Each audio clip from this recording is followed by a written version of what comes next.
Hey guys, and welcome back to Mad About Skin. If you're new to our channel, welcome. Here at Mad About Skin, we're passionate about helping you to get the most out of your skincare. So if you haven't already, now's a fantastic time to click that link below, subscribe to the channel, ring that notification bell, and you won't miss out on any of our amazing future content. Now, in today's video, just for a little bit of fun, I'm going to be sharing with you the products which I've purchased and just regret buying. For the occasion, I'm wearing my black. This is to mourn the loss of all the money I've spent on these dud products, which just didn't work for me. This is kind of like the follow-on from my Autumn's favourite video. That one I uploaded yesterday. I'll leave a link to it up there if you do want to check it out. That's like my Holy Grails, products I'm absolutely loving at the moment.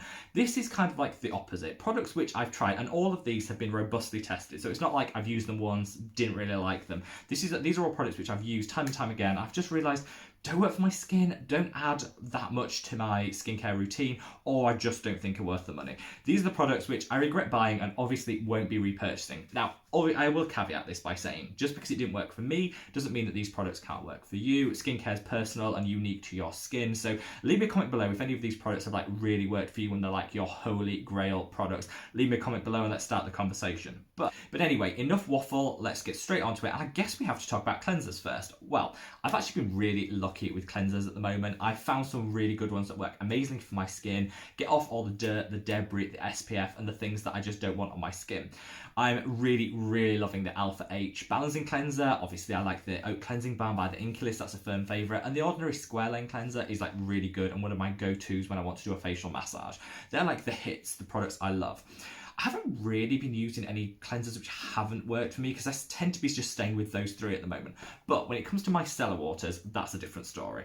So micellar waters are great if you want just something to take off your makeup before you do your cleanse, or if during the day you want to do a bit of touching up, or just want to, I use it after the gym. You could just wipe it across the face to get rid of any dirt, debris, sweat and bacteria. They're really versatile and I love a micellar water. Don't reach for them every day, but I do think there's a place for them in a skincare routine. However, I keep trying new and cheaper versions of the original, which was the Bioderma micellar water, and none of them ever come up to par. And I've realised, actually by spending all that money on trying to find cheaper alternatives, I've actually spent way more money than if I just stuck with the Bioderma in the first place. So actually, none of it has worked out cheaper for me. The ones that I don't like, so this is the Garnier Micellar Cleansing Water. This is the #1 selling micellar water here in the UK, so bigger than Bioderma, and just not that good. I guess this is the closest to an affordable version of the Bioderma, which isn't that expensive, but I think for a big tub it's like £15 Bioderma, whereas a big tub of this is like £5, so there is a big price difference. I actually tested all of these out against each other, and the Bioderma came out streets ahead. I'll link that video up there if you want to check it out and kind of see my thought process behind why none of these work for me. Garnier came close but just wasn't as good. It didn't remove everything the way I wanted it to, and there was a slight residue left on the skin afterwards, so that's a firm pass. This one, oh, this was awful. This is the Nivea Micellar. I don't know why I'm still clinging on to this. This is the Nivea version of the Bioderma. This claims to have 0% residue, which is a total lie because of all of the micellar waters I've tried, this is the one that has the heaviest residue after you've wiped it off. This leaves like a thick layer and it's sounding like greasy, tacky, just not that nice. It also smells really bad. Like, just not a fan of this. This is a firm pass, and this is going, not gifting, just going, because it's the cheapest of all the ones I've tried, but just doesn't work. So no, that's a firm pass. That's cleansers done. Now, in terms of exfoliators, I've been super lucky with the exfoliators I've been using. I'm really on the lactic acid by The Ordinary at the moment. That's my go-to for autumn, but some that's just not worked out for me. I'm continuing to struggle through with this, and I don't know why. This is the Nip and Fab Glycolic Fix Liquid Glow. This is the extreme version, which is the 6% glycolic acid, which also has a BHA, so salicylic acid in as well. I got this because I like the combination of the salicylic acid and the glycolic acid, so I think that's a really nice mix. This takes forever. I mean, a little goes a long way, but the reason I'm just regret buying it, it's so heavily fragranced with citrus oils, which when you're using an exfoliator, I just think this amount of fragrance can be a little bit triggering when you're using a sensitizing product anyway. So, I think your skin's always at its most sensitive after you've exfoliated. Do you really want to be throwing a load of scent on there as well? Probably not. So this is something that I keep not wanting to reach for, but I keep trying to use it up. I think I'm just going to have to let it go because I think it's been open for like, it says 6 months. I've had it open way longer than 6 months. So this does just need to go. It also leaves a bit of a film on the skin after you've used it, which isn't the worst thing in the world, but it does leave a little bit of a greasy film, and I worry that all the other products I put on after are going to have to fight through that to actually work, so I think it might be impacting the effectiveness of the other products I put on. It's just a bit of a firm pass. I do really like Nip Fab, so it's not this brand that's a failure. I just think this product isn't right for me, isn't really the best exfoliator in the world, and just a bit of a firm pass. Another exfoliator which is just a firm pass for me is this, which is the salicylic acid mask by The Ordinary. I tried so hard to like this because the salicylic acid solution, the serum that they had, I loved. I really liked that. It's been out of stock forever, so I reached for the mask as like an alternative. It does nothing.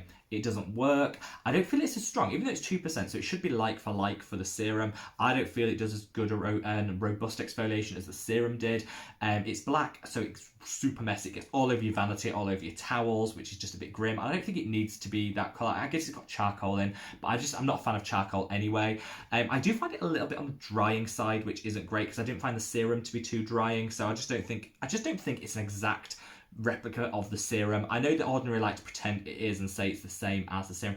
I just don't think it is. I think the serum was great. This is just a firm pass for me. I've actually been using recently this, which is the Boots Ingredients Salicylic Acid. This is really good. It's hydrating, so it's got some humectants in here, so it's not super drying like some salicylic acids can be. You get a light tingle, so you know it's a good strength. And I just think it's super cheap. I think this one is like £3.50 or £4 here in the UK. I think you can get it globally, though I'm not 100% sure, but I'll leave some links below if you do want to check it out. It's vegan, it's cruelty free, so the same as The Ordinary in that respect, and I just think this is so much better. I've just come to the conclusion I like my salicylic acids to be in a liquid form, and I think this mask is it just didn't work for me, so I'm moving on. I'm throwing it, and it's never going near my skin again. It's just not worth the hassle. Moving on, I guess, to serums, we've got a couple of real doozies here. So this is the Pixi Vitamin C Tonic. Now, this product is, I actually really like the Pixi Tonics. I've got a video coming up in a couple of days where I do an updated. I did a video on the Pixi Tonics, but they've released some new ones since then, so I'm going to do an updated video in a couple of days' time. But this is the Vitamin C Tonic. I think this is actually the worst of all of theirs. I really wanted to like this because I like the idea of using liquids in my skincare routine. I just find it really easy and effective, and I like the fact you can use this without a cotton round, dab it on your fingers, massage it into the skin. So it ticked a few boxes for me. But, oh, the smell. Now, we all have that friend that gets bitten to death if they go outside with like mosquitoes and midges and all the things that bite you in the summer. And they always, if they invite you around to a barbecue, light one of those candles in the middle of the table that smell that really fake lemony citronella-y smell. Awful. And then you can't really enjoy your barbecue because all you're tasting is that fake lemony scent, and this smells exactly like that. Nobody likes that scent. I get it. If you get bitten, you want that candle and it serves a purpose. Why would you have that scent in a skincare product? So the main reason I don't like this, beyond the fact I'm not sure it's a very good strength and actually delivers anything, is the smell. No, it's a firm pass. And so actually I haven't used as much of it as I wanted to because I don't mind fragrance in my skincare routine. I'm not one of these fragrance zealots that's like no fragrance ever. But at least I want the fragrance to be nice. I mean, no, unless you like the smell of those barbecue candle things, mosquito repelling candles, you will love this if you like the smell of that. But other than that, no, it's a firm pass. On the vitamin C, staying with vitamin C's, this is the Ordinary Vitamin C Suspension, 23% in hyaluronic acid. They do one in silicone as well, which is equally just not great. So the reason this is in here is I bought 3 lots of this because it was out of stock for a bit and I decided I really liked it. It was out of stock for a bit, so when it came back in stock, I ordered 3. And then I quickly realised I actually don't like it. So I've got 3, which I'll get through or I'll give them away, but just not a huge fan. The reason is it goes on the skin, it does leave you hydrated. So a lot of vitamin C's dry people's skin out. This doesn't, it does leave you hydrated, and when you wake up in the morning, if you use it as a night treatment, which I found you had to, because if you used it on a morning when I would actually like to be using my vitamin C's for the antioxidants, it was just too thick to put anything on top of. So I tended to use it in the evening as like a brightening mask, and it definitely worked. So that it wasn't the issue that it worked, but it left you hydrated. It's not very versatile. It's very greasy when it goes on. I don't think it sinks in that well. Considering it's a hyaluronic acid base, I would have thought this would sink in quite nicely, but it doesn't. It leaves a film on the skin. The silicone one is even worse, just awful. You can't really put products on top of it, so you're losing the antioxidant benefit because you have to use it at night. So I kind of think half of the benefit of vitamin C is to get the antioxidants, so I didn't really like that. And also I've discovered a vitamin C derivative. If you use a vitamin C derivative, you can pair it with your peptides and your antioxidants and it won't denature them and render them useless.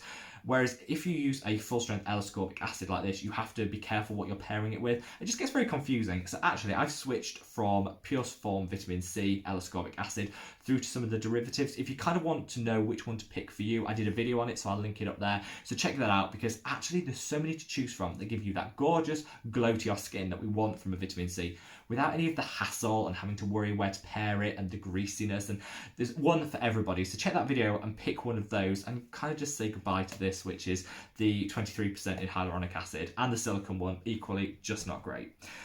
Now, in another product from The Ordinary, which I really wanted to work and did for a while, but then I realised over time I just don't think it was performing well for my skin, is this. This is the Buffet. This isn't the Buffet with copper peptides, which I love. This is just the standard Buffet. I found when I used this, I kind of broke out, and it's not because it's purging. It's not, it's not going to cause purging or anything like that, because it's not increasing cellular turnover. So I wondered, what is actually causing me to break out? And then I looked at the ingredients and I realised the Buffet has oil in here. It's got castor oil in, whereas the Buffet with copper peptides doesn't. And so I thought, I think that might be because I have super breakout prone acneic skin. I think that's what's causing the issue. And so the Buffet for me was just a firm pass. And now I'm on the Buffet with copper peptides, or this, which is the copper amino isolate serum by Neod. Both of those I think perform better. They are more expensive, so I'll caveat with that. They are more expensive. But I just found that this was breaking me out and actually was really just not compatible with my skin.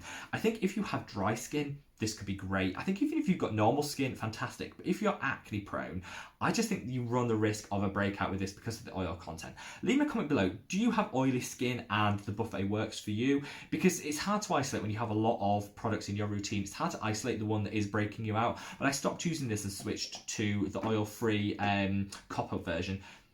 Problem stopped, and I thought I got better results from it. So I am moving on from the Buffet. I don't want to, I don't want to be too rude about it, because A, it is a lot cheaper. So I know not everybody can afford the one with copper peptides. So it is a cheaper alternative and does work really well. And I think for everyone but the most acneic and breakout prone, I think it's a really good product. Just for me, it didn't really work. Now, onto sunscreens. So, I've got two, which I'm not reaching for anymore. This one, now this isn't this brand. I mean, this is the one from Boots here in the UK. This is Sultan. This is just the one from our drugstore here in the UK. But this is representing all drugstore SPFs.